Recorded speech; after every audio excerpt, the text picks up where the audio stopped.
उस दिन शाम को बिलासपुर गांव के 3 लोग गांव के बड़े पेड़ के नीचे बैठकर आपस में बातें कर रहे थे।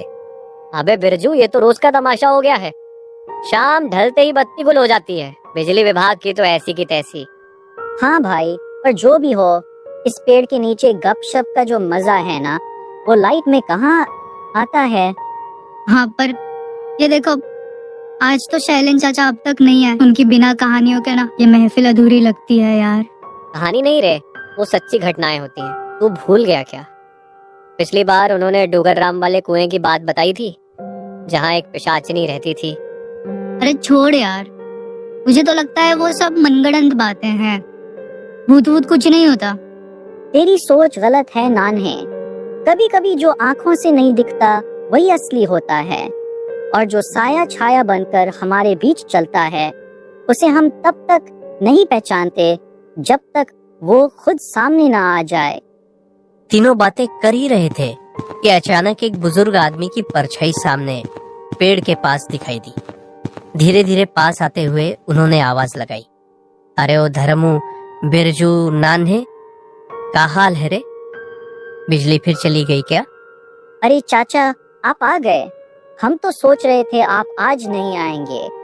अरे भाई, मैं भले तुमसे उम्र में बड़ा हूँ, लेकिन तुम्हारे जैसे जवानों के साथ बात करके और किस्से सुनाना यही तो असली जिंदगी है। उन बूढ़ों के साथ बैठकर दूसरों की बुराई करने में कोई मजा नहीं आता। तो चाचा, आज कौन सी कहानी सुनाएंगे आप? कोई असली, जो आपने खुद देखी हो? शैलेन चाचा चुप हो गए। उनकी आंखों में कुछ बीते वक्त की परछाइयां तैरने लगीं। फिर उन्होंने लंबी सांस ली और कहना शुरू किया, तुम लोग सोचते हो मैं जो सुनाता हूँ वो सब बनावटी है, पर सच्चाई ये है कि डॉक्टर रहते हुए मैंने बहुत कुछ देखा है। ऐसी ऐसी घटनाएं जिन्हें सोचकर आज भी रोंगटे खड़े हो जाते हैं।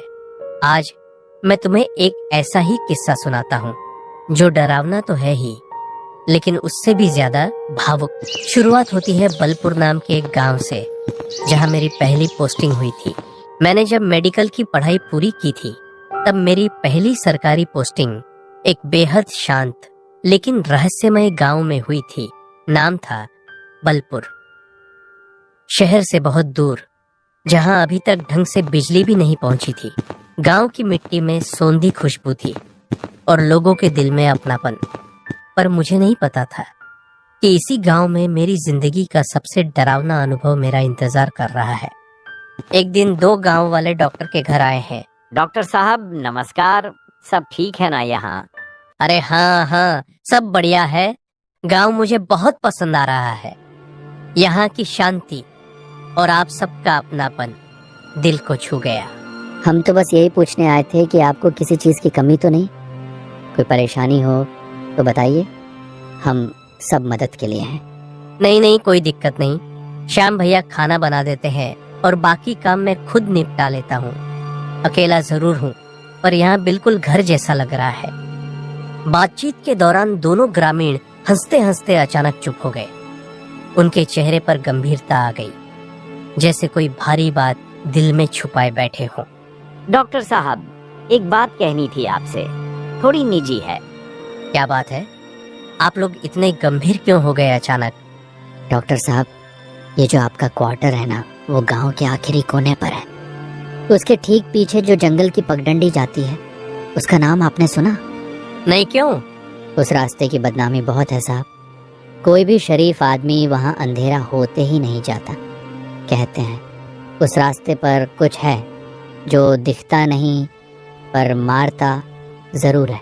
मैं पहले तो मुस्कुरा दिया, सोचा गांव की कोई पुरानी मान्यता होगी, लेकिन उनकी आंखों में जो डर था वह झूठा नहीं लग रहा था। क्या कोई हादसा हुआ है पहले?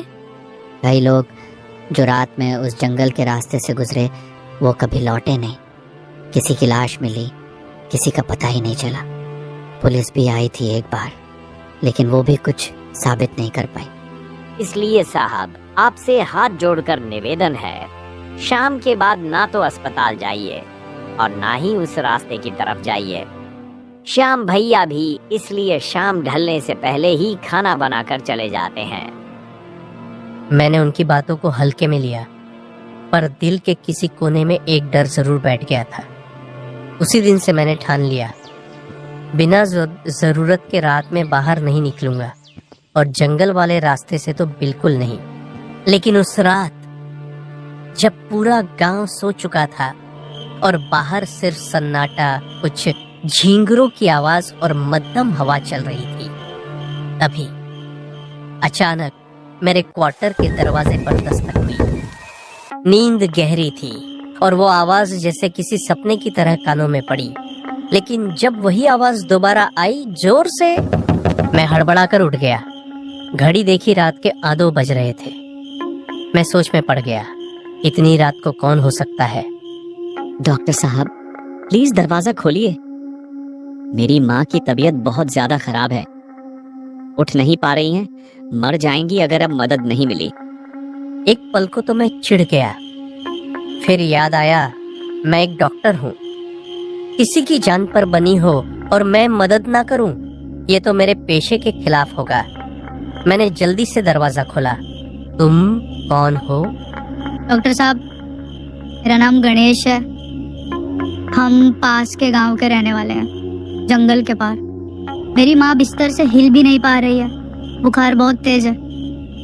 पिताजी भी बूढ़े हैं, इसलिए मैं खुद आया आपको बुलाने। वो आदमी थका हुआ लग रहा था, लेकिन उसकी आंखों में चिंता और सच्चाई साफ दिख रही थी। उसकी बातों में एक अलग ही गहराई थी। मैंने एक बार भी शक नहीं किया और बिना समय गंवाए उसके साथ निकल पड़ा। रात के अंधेरे में एक अनजान रास्ते पर। गणेश, तुम्हारा गांव बहुत दूर है क्या? ज्यादा नहीं, बस जंगल पार करना होगा, सीधा रास्ता है, जल्दी पहुंच जाएंगे। हम दोनों चल पड़े और मेरी जिंदगी की सबसे रहस्यमयी रात शुरू हो चुकी थी। रात के लगभग 2:30 चुके थे। मैं गणेश के पीछे पीछे चल रहा था। चारों तरफ घना अंधेरा था और सिर के ऊपर काले बादल मंडरा रहे थे। बरसात का मौसम था। हल्की हल्की ठंडी हवा हड्डियों में चुभ रही थी, जैसे जंगल खुद कुछ कह रहा हो। गणेश, तुम्हारा गांव बहुत दूर है क्या? ज्यादा नहीं डॉक्टर साहब, बस ये जंगल पार करना है, हम थोड़ी ही देर में पहुंच जाएंगे। जैसे जैसे हम आगे बढ़ते जा रहे थे, जंगल और भी सघन होता जा रहा था। कहीं कहीं टॉर्च की रोशनी भी पेड़ों की छांव से टकराकर बुझ सी जाती थी। और तभी मुझे एक अजीब सी घबराहट महसूस हुई। गणेश, एक बात पूछूं? पूछिए डॉक्टर साहब। इस जंगल के अलावा कोई और रास्ता नहीं है क्या तुम्हारे गांव तक जाने का? लेकिन वो बहुत लंबा है, इस रास्ते से जल्दी पहुंच सकते हैं, और माँ की हालत बहुत खराब है डॉक्टर साहब। उसकी आवाज में जो दर्द था, उसने मेरे सारे शक मिटा दिए। मैंने खुद से कहा, यह वक्त सवाल पूछने का नहीं, मदद करने का है। ठीक है, तुम्हारी माँ को क्या क्या लक्षण है? सर दर्द बहुत तेज है, बुखार भी है, वो उठ भी नहीं पा रही, बोलना भी बंद कर दिया है उन्होंने। जैसे ही वो अपनी माँ की बात करता, उसके चेहरे पर बेचैनी बढ़ जाती। उसका प्यार, उसकी चिंता, सब कुछ असली लगता था। लेकिन जंगल वो अब और भी गहरा और डरावना हो चला था। चारों तरफ सिर्फ पेड़ों की सरसराहट और बीच बीच में झींगरों की आवाजें। कोई इंसानी हलचल नहीं, सिवाय हमारे पैरों की आहट की। गणेश, तुम्हें कुछ अजीब नहीं लग रहा? क्या मतलब? मेरे कानों में कुछ फुसफुसाने की आवाजें आई थी, जैसे कोई हमारे पीछे पीछे चल रहा हो। मैंने मुड़कर देखा, लेकिन पीछे सिर्फ अंधेरा था। चलो जल्दी चलते हैं, लग रहा है कोई पीछा कर रहा है। हाँ, मुझे भी ऐसा ही लगा डॉक्टर साहब, चलिए। हम दोनों अब तेजी से चल रहे थे, पर जो भी हमारे पीछे था उसकी रफ्तार भी बढ़ती जा रही थी। कभी कभी लगता कि किसी ने हमारे ठीक पीछे कदम रखा हो, और तभी किसी ने हमें पीछे से आवाज दी, अबे ओ, रुको, जो कुछ है निकालो, वरना जिंदा नहीं बचोगे। हमने मुड़कर देखा, 2 आदमी जंगल के अंदर ही हमें घेर लिया था। जल्दी से जो है निकालो, मोबाइल, पैसा, घड़ी, सब कुछ। हमारे पास कुछ नहीं है। मैं डॉक्टर हूँ। इसका माँ बीमार है, उसी को देखने जा रहा हूँ। मेरी माँ मर रही है, हमें जाने दो प्लीज। मर जाए तेरी माँ, हमें क्या? अभी तेरी लाश बनाएंगे दोनों की। उसके बाद जो हुआ मैं आज तक नहीं भूल पाया। जैसे किसी ने पीछे से फुसफुसा कर कुछ कहा और वो दोनों गुंडे अचानक चिल्लाते हुए भागने लगे। जंगल में गूंजती उनकी डर की चीखें, जैसे उन्होंने कुछ अनदेखा देख लिया हो। भूत है रे, भूत, अरे भागो। गणेश ने मेरी तरफ देखा और फिर बोला, चलिए डॉक्टर साहब, अब और देर नहीं करनी चाहिए। मैं अब कुछ भी सोचने की स्थिति में नहीं था। मैं सिर्फ चल रहा था और एक बात बार बार मेरे मन में गूंज रही थी, क्या सच में किसी अदृश्य शक्ति ने हमें बचाया? गणेश, वो दोनों आदमी अचानक क्यों भाग गए थे? क्या उन्हें कुछ दिखा था? पता नहीं डॉक्टर साहब, पर जिस जगह वो भागे वहाँ कई बार अजीब चीजें हो चुकी है। हो सकता है उन्हें वही दिखा हो। गणेश की बात से मेरी सांसें और भारी हो गईं, जैसे कोई मुझे अंदर से जकड़ रहा हो। पेड़, झाड़ियां, पत्तों की सरसराहट, सब कुछ डर में बदलने लगा था। और तभी पीछे से फिर वही फुसफुसाहट साफ सुनाई दी, पर पीछे कोई नहीं था, सिर्फ घना अंधेरा। गणेश, क्या तुमने वो सुना? नहीं, क्या? जैसे कोई कह रहा था, लौट जाओ, यहाँ मत आओ। गणेश कुछ नहीं बोला। शायद उसने कुछ नहीं सुना था, या शायद वो मुझे डराना नहीं चाहता था। पर मेरी आंखें अब और भी तेज हो चुकी थी। और तभी मैंने देखा, हमारे पीछे दो परछाइयां चल रही थी, जैसे कोई काले साए हमें निहार रहे हो। ठीक ठीक इंसानी आकृति, पर कोई चेहरा नहीं, बस छायाएं जिनके कदमों की आहट नहीं थी, पर उनका मौजूद होना मैं साफ महसूस कर सकता था। गणेश, पीछे मत देखना, पर हम दोनों के पीछे कुछ है। मुझे भी महसूस हो रहा है। चलिए दौड़ते हैं। और फिर हम दोनों अंधेरे जंगल में दौड़ने लगे, जैसे मौत हमारी एड़ी छूकर चल रही हो। पेड़ हमारे कपड़ों में अटक रहे थे, झाड़ियां हमारे रास्ते को जाल की तरह रोक रही थी, पर हम दौड़ते रहे जब तक कि वो परछाइयां धीरे धीरे ओझल नहीं हो गई।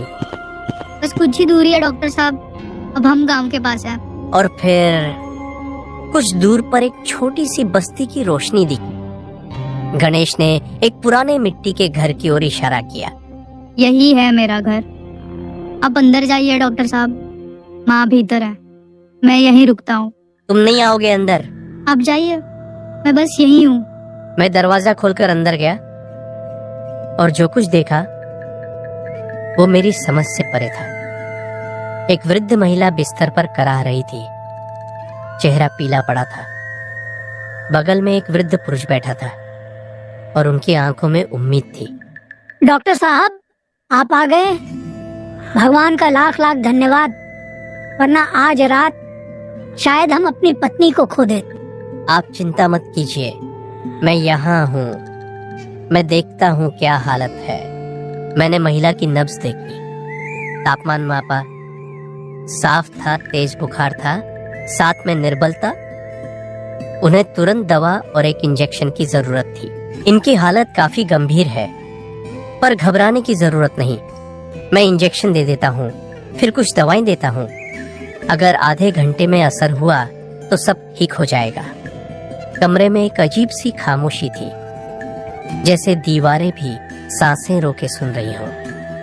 और तभी बुजुर्ग व्यक्ति ने मेरी ओर देखा और धीमे स्वर में पूछा, डॉक्टर साहब, आप यहाँ कैसे आए?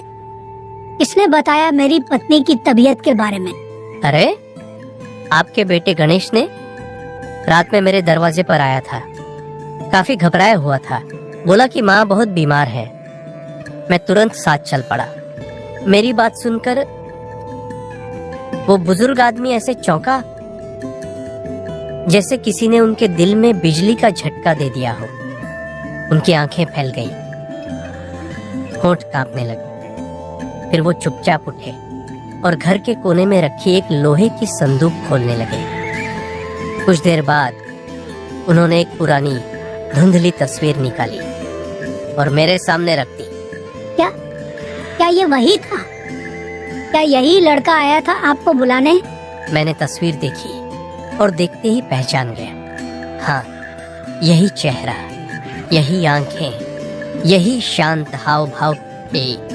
हाँ, यही तो है। किसी ने मुझे बुलाया था। गणेश।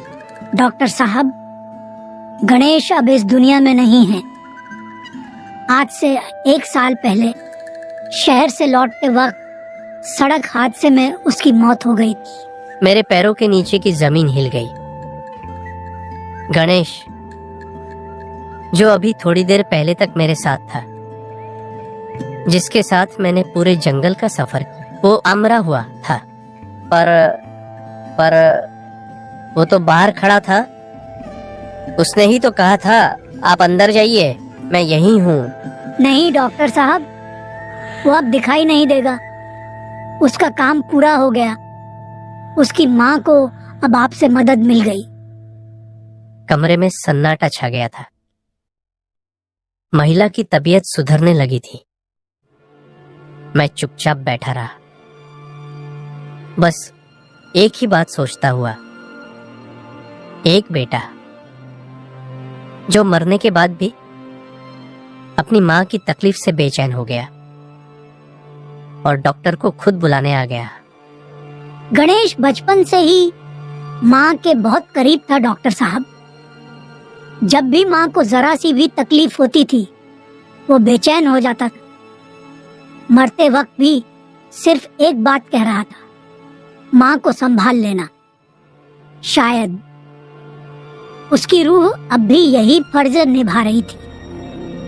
मैंने खिड़की खोली और देखा, पूरे गांव पर सुबह की पहली किरण फैल रही थी। सूरज की हल्की पीली रोशनी, मिट्टी की खुशबू और पक्षियों की चहचहाहट, मानो जैसे अंधेरे और डर को पीछे छोड़कर एक नई सुबह आ चुकी थी। मैं चला चलता हूँ, अब आप लोग संभाल सकते हैं। गणेश जहाँ भी है बहुत शांत होगा। भगवान आपको बहुत खुश रखे बेटा। आज तू नहीं आता तो मैं घर से बाहर निकला और एक बार पीछे मुड़कर देखा, गणेश कहीं नहीं था। पर ऐसा लगा जैसे वह वहीं था, घर के दरवाजे पर खड़ा मुस्कुरा रहा था। शायद सच्चे बेटे कभी मरते नहीं। उनका शरीर भले ही इस दुनिया से चला जाए, पर उनका प्रेम, उनका कर्तव्य हमेशा जिंदा रहता है। और यही थी बलपुर गांव की वो रात, जिसने मेरे दिल में हमेशा के लिए एक अदृश्य रक्षक की याद छोड़ दी। गणेश, तू चला गया पर एक कहानी बन गया जिसे मैं ताउम्र नहीं भूल पाऊंगा।